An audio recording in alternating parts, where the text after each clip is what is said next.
வணக்கம். Google sides கேள்விப்பட்டிருக்கீங்களா? இது ஒரு சூப்பரான, அதுவும் இலவசமான ஒரு டூல்.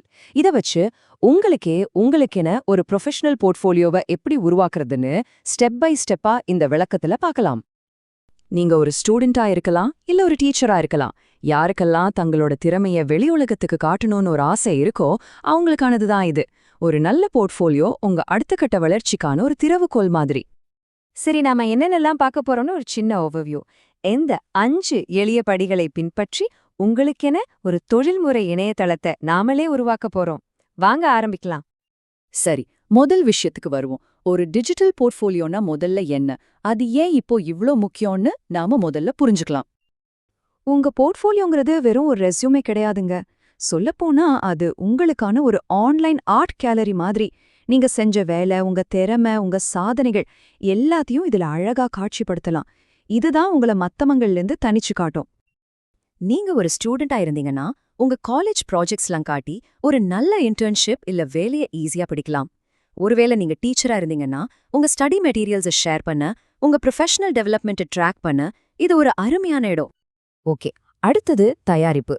வெப்சைட் பில்ட் பண்றதுக்கு முன்னாடி கொஞ்சம் ஹோம்ஒர்க் பண்ணிட்டா வேலை ரொம்ப ஈஸியா முடிஞ்சிடும். 2 ஸ்டெப் தான். முதல்ல உங்ககிட்ட ஒரு ஜிமெயில் அக்கவுண்ட் இருக்கான்னு பார்த்துக்கோங்க. ரெண்டாவது, இது ரொம்ப முக்கியம், உங்க ரெஸ்யூமே, சர்டிஃபிகேட்ஸ், ப்ராஜெக்ட் ஃபோட்டோஸ் எல்லாத்தையும் கூகுள் டிரைவ்ல ஒரு ஃபோல்டர் போட்டு வைங்க.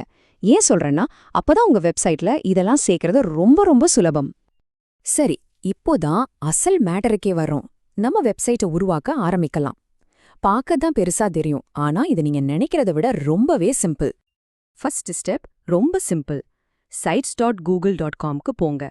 போனதும் அங்க போர்ட்ஃபோலியோன்னு ஒரு டெம்ப்ளேட் இருக்கும், அதை செலக்ட் பண்ணுங்க. அவ்வளோதான், பாதி வேலை முடிஞ்ச மாதிரி. இத பார்த்து பயப்படவே வேணாம். இத நம்புவீங்களான்னு தெரியல, உங்க ஸ்கிரீனோட வலது பக்கம் பாருங்க.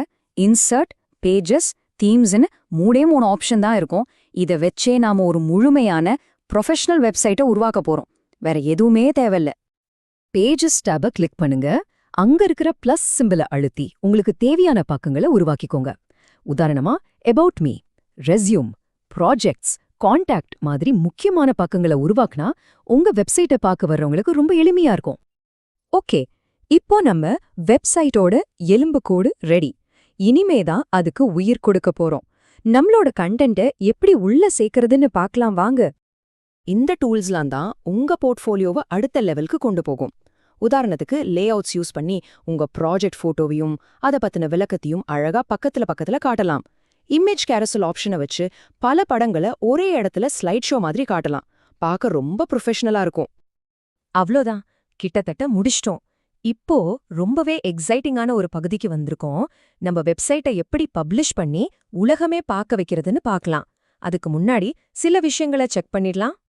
இந்த ஸ்டெப்ஸை கவனமா ஃபாலோ பண்ணுங்க. முதல்ல ப்ரிவ்யூ ஐகானை கிளிக் பண்ணி உங்க சைட் கம்ப்யூட்டர்லயும் மொபைல்லையும் எப்படி இருக்குன்னு பாருங்க. அப்புறம் நீல கலர்ல இருக்க பப்ளிஷ் பட்டனை அழுத்துங்க. உங்க வெப்சைட்க்கு ஒரு யூனிக்கான பேரை கொடுங்க. இது ரொம்ப முக்கியம். பெர்மிஷன்ஸை anyone மாத்துங்க. அப்பதான் யார் வேணாலும் உங்க போர்ட்ஃபோலியோவை பார்க்க முடியும். கடைசியா மறுபடியும் பப்ளிஷ் பட்டனை கிளிக் பண்ணுங்க. சூப்பர், உங்க வெப்சைட் இப்போ லைவ்ல இருக்கு. ஒரு சின்ன ப்ரோ டிப், உங்க வெப்சைட்டை ரொம்ப சிம்பிளா ப்ரொஃபஷனலா வச்சுக்கோங்க. நிறைய கலர், ஸ்டைலான ஃபாண்ட்ஸ்லாம் யூஸ் பண்ணி குழப்பிடாதீங்க. உங்க திறமை தான் பேசணுமே தவிர உங்க வெப்சைட் டிசைன் இல்ல. கடைசியா 2 முக்கியமான டிப்ஸ்.